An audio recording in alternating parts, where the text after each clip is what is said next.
присутни, вие стапивте на позицијата министер за здравство во март месец 2023 година, а претходно работевте во терцијарно здравство, односно во клиниката за неврологија.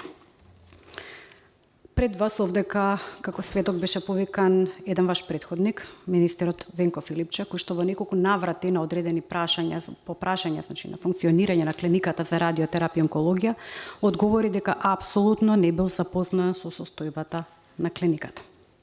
Јас пред мене имам дел од документацијата која што е доставена на барање на членовите и заменици на анкетната комисија.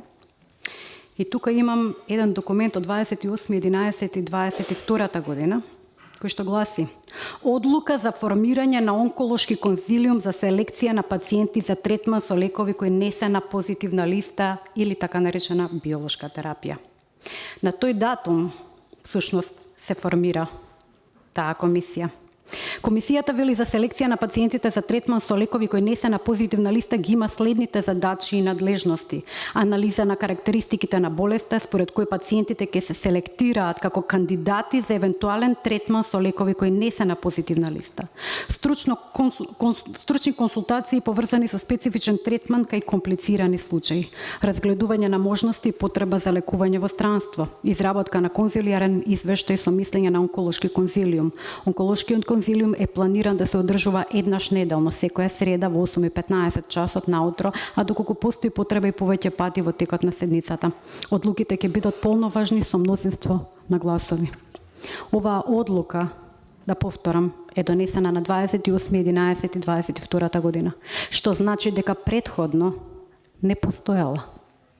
И тука се враќаме на прашањето за кое што немавме одговор од претходниот сведок овдека, господинот Венко Филипче, како е направена одлуката за кои медикаменти ќе се распишува тендер, во кои количини и во која форма. Пред мене имам уште еден документ од 16.11.23 година.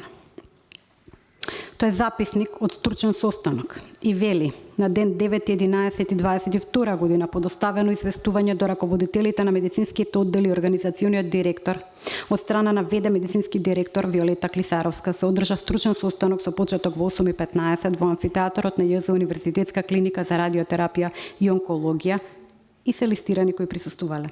Стручниот состанок го отвара директорот со упатена благодарност до присутните и предлог дневен ред со следните точки кои што се уствоени: потреба од ажурирање на работните протоколи со јасно конкретизиран временски рок, формирање на лекарски стручен конзилиум за селекција на пациенти за третман со лекови кои не се на позитивна листа, воведување на редовни утрински состаноци.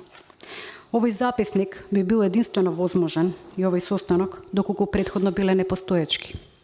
Па сега моето прашање е кон вас како министер, како лекар и како човек.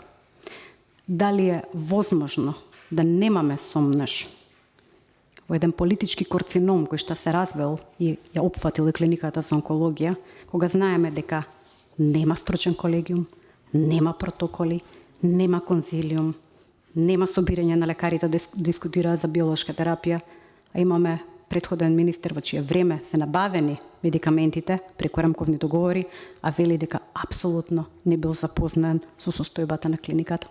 Ви благодарам.